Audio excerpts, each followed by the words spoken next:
जय माता दी, जय माँ शेरों वाली। बोलो सच्चे दरबार की जय।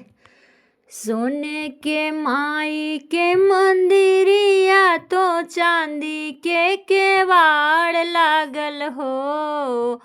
सोने के माई के मंदिरिया तो चांदी के केवाड़ लागल हो। ए मैया खोल दिहती सोवर्ण के बड़िया चरण हम छू लेती हो। ए मैया खोल दिहती सोवर्ण के बड़िया चरण हम छू लेती हो। मंदिर से बोले सातो मैया तो औरी भैरो भैयानी हो। ओ मंदिर से बोले सातो मैया तो औरी भैरो भैयानी हो। ये सेवका कहाँ माँ लगवला इतना देरिया केवड़िया कैसे खोलब हो।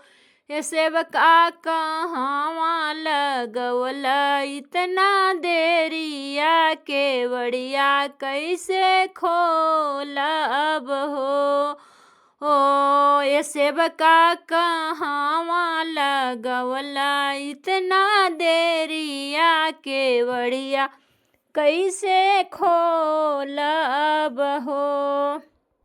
फूल तोड़े गेली फूल बड़िया चुनरिया किन बाजरिया गैली हो।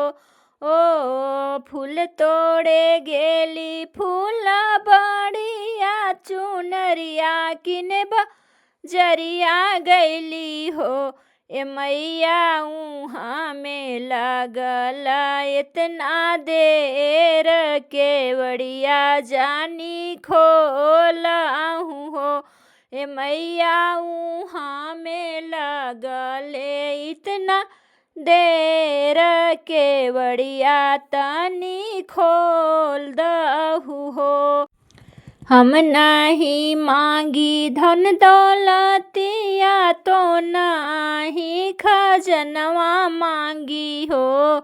ए मैया हम नहीं मांगी धन दौलतिया तो नहीं खजनवा मांगी हो।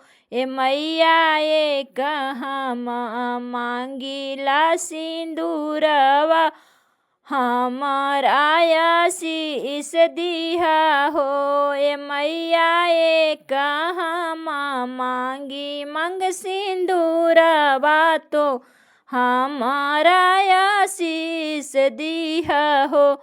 ए मैया ये कहाँ मांगी सिरा सिंदूरवा तो हमा के आशीष दिहा हो।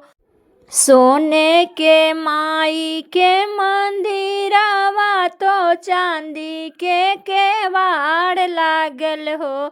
ओ सोने के माई के मंदिरवा तो चांदी के केवाड़ लागल हो। ए मैया खोल दीही सोवर्ण के बड़िया चरण हम छू लिहब हो।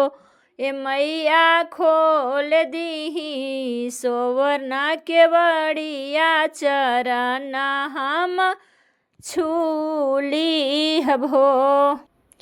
ए मैया ये कहाँ मांगी गोदी में ललनवा तो हमारो आशीष दीही हो। ए मैया ये कहाँ मांगी गोद में ललनवा तो हमारो आशीष दीहा हो।